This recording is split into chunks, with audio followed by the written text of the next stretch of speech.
Arajá, temporada 2, episódio 3.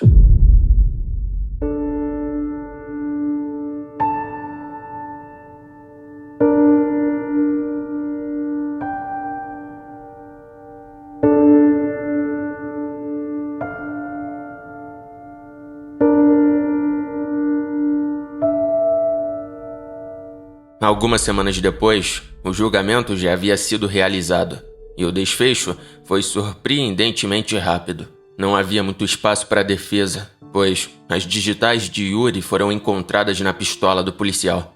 Entretanto, o destino reservou um rumo inesperado para esse caso, envolvendo figuras influentes, Sofia Acorde Fernandes e Samuel Silvano Mendes. Eles pertenciam a famílias abastadas, cujos pais eram os mais poderosos da região. Eles contrataram os melhores advogados e não mediram esforços para que Yuri recebesse a punição mais severa possível. 37 anos e regime fechado dentro da cadeia. A condenação pareceu justa e, para muitos, era o fim de um capítulo sombrio. Essa reviravolta só foi possível graças à influência da família das vítimas, já que eles compraram juízes, advogados e qualquer pessoa que pudesse se opor a essa proposta, garantindo o veredito desejado. Porém, alguns rumores começaram a se espalhar sobre as famílias das vítimas. Mesmo com uma condenação dessas, eles não desistiram totalmente da sua sede por vingança. Eles desejavam mais. Conversas sussurradas pelos corredores da justiça insinuavam que as famílias das vítimas e mais algumas outras pessoas poderosas haviam se unido em um plano sinistro para eliminar Yuri e os outros 4 presos condenados por crimes parecidos com os dele.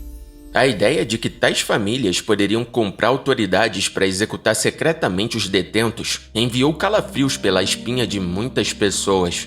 O Brasil nunca havia enfrentado uma situação tão obscura e macabra. Enquanto alguns se horrorizaram com a possibilidade de um plano tão sinistro, outros sentiam uma curiosidade mórbida e inquieta sobre o que poderia acontecer a seguir.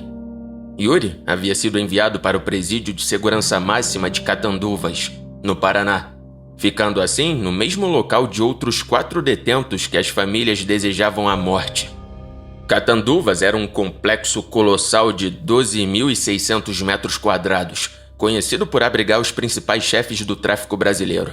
A prisão estava em polvorosa, enquanto todos os olhares se voltaram para o corredor que seria do novo prisioneiro. Enquanto tudo aquilo acontecia, de forma sigilosa, as famílias haviam conseguido suprir o seu objetivo de destruir a vida de Yuri e dos outros 4 condenados. Eles conseguiram comprar tanto os policiais que faziam a segurança do local, quanto os médicos dos presidiários e os agentes penitenciários para fazer toda aquela ação às escondidas. As famílias conseguiram até mesmo, de forma sigilosa, doses letais importadas dos Estados Unidos que levariam cerca de 1 mês e meio para chegar ao Brasil. Essas doses letais eram compostas por um coquetel de drogas meticulosamente escolhidas para garantir uma execução aparentemente indolor.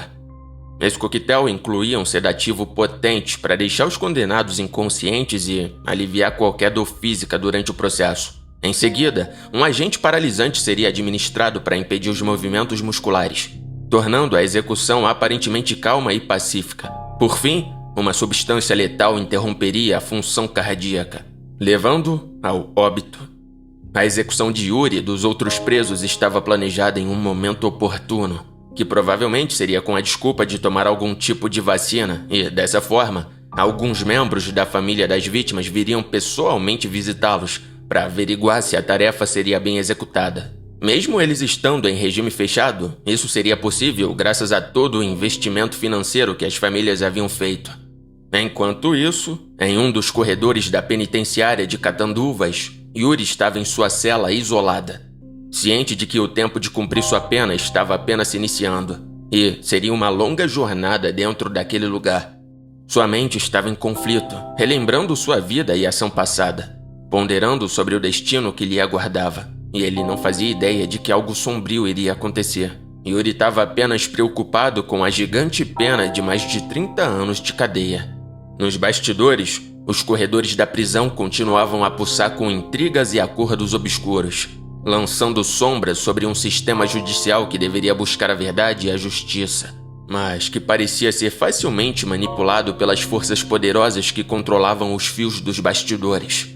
E assim, em meio ao suspense e à controvérsia, o Brasil estava prestes a testemunhar um dos capítulos mais sombrios de sua história jurídica, que, possivelmente, nunca seria revelado ao público geral do país. O país inteiro sabia sobre o grande assassinato de Sofia Acorde Fernandes e de Samuel Silvano Mendes. Muita revolta, ódio, raiva havia ficado sobre aquele caso, que tinha até mesmo dado um pouco de repercussão internacional. No entanto, se todas aquelas teorias se concretizassem, um grande ato sombrio iria ficar oculto na prisão de Catanduvas por vários anos.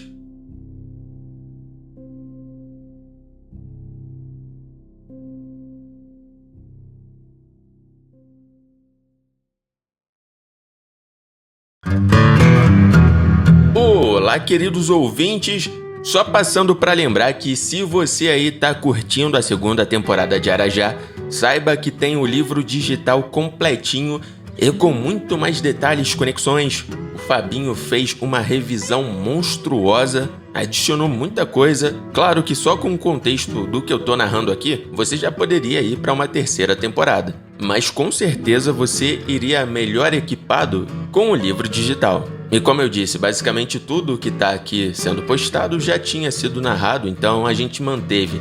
Mas a qualidade do livro digital está bem acima. Então, se você quiser apoiar aí o nosso querido Fabinho, e de tabela também apoiar esse podcast aqui que vos fala, clica no primeiro link aí da descrição e você pode adquirir aí o livro digital de Arajá 2 por um preço simbólico. Você vai ajudar muito o Fabinho e esse podcast, tá bom? E caso você prefira o livro físico, também tem essa opção no link aí da descrição. E falando em livro, tem o meu livro também, Cybergods, rapaziada. Cybergods está para chegar aí. O livro basicamente está pronto, eu só não lancei ainda porque eu estou produzindo o audiodrama. E eu quero lançar tudo junto. Mas rapaziada, de verdade, modéstia à parte, tá ficando muito bom. E se você não quiser perder esse lançamento, clica no terceiro link, eu acho que é o terceiro, mas enfim, é Cybergods. Tá com o nome Cybergods. Clica e tu vai ser redirecionado para um canal no WhatsApp, que é onde eu tô jogando fragmentos da história.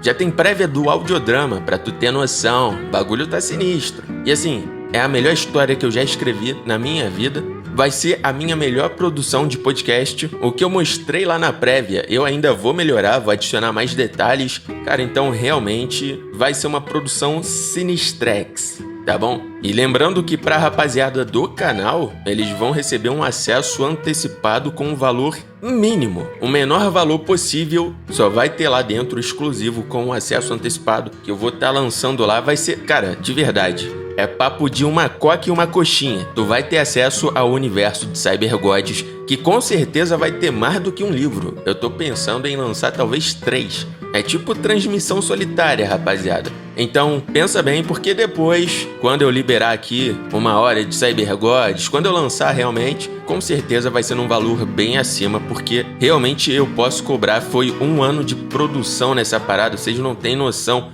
do quanto foi investido em Cybergods em questão de tempo mesmo. Então, eu espero de verdade que essa seja a minha melhor produção, porque na minha opinião, com certeza é. Mas eu não sei na de vocês. Vai saber, o cara não curte cyberpunk, escuta e fala, que não sei o que. Então é bom deixar claro isso aqui, né?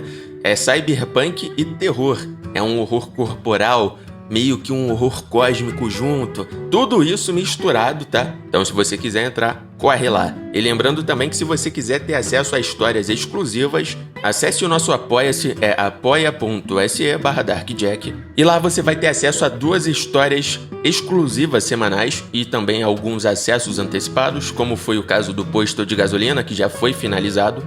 Mas também tem algumas histórias exclusivas, como por exemplo, o jogo da esquerda e direita já foi finalizado. E minha visão é a seguinte sobre o Apoia-se: eu vou postar 2 histórias semanais e com o tempo eu acho que eu pretendo vir trazendo uma história do Apoia-se pra cá por semana, só que vai ser tipo assim, a última da última da última. É lá de baixo. E já tem um catálogo aí de 100 histórias por aí. Então tem muita história pra você, novo ouvinte que entrar agora. E pro apoiador, né, que já tá lá há muito tempo, já maratonou tudo, tem 2 histórias novas semanais. E pô, o jogo da esquerda e direita, te falar, hein? O bagulho é sinistro.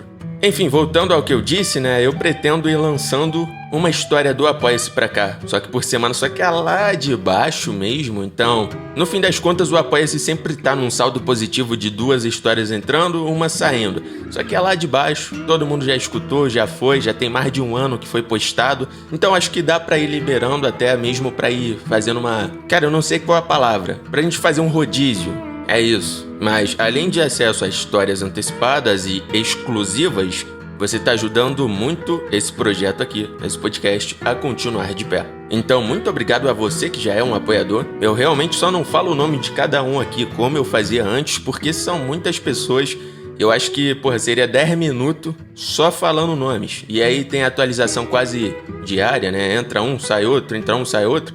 Então acaba que seria algo meio inviável, mas eu falaria nome por nome se não fossem 200 nomes. Talvez eu acho que eu vou fazer um crédito aqui, ó. Crédito final com os nomes passando. É mais fácil do que falar, porque são muitos nomes. Então é isso, acho que eu vou fazer isso mesmo. Vai subir créditos aqui. Eu vou tentar. Eu vou descobrir lá como é que eu extraio os nomes com facilidade. Se eu conseguir, eu faço questão de deixar o nome de vocês passando aqui no final, como créditos. Porque, meu Deus, cara, as pessoas não fazem noção de quanto os R$5 que elas ajudam ali é um bloquinho dentro de uma muralha gigantesca que realmente ajuda muito, de verdade, o podcast a continuar funcionando e a ter novos investimentos. Inclusive, eu não sei se vocês perceberam, mas eu tô falando com vocês através de um novo microfone. Acho que não é tão melhor a ponto de alguém leigo perceber a diferença. Mas eu percebi, eu gostei muito da diferença e, enfim, isso só foi graças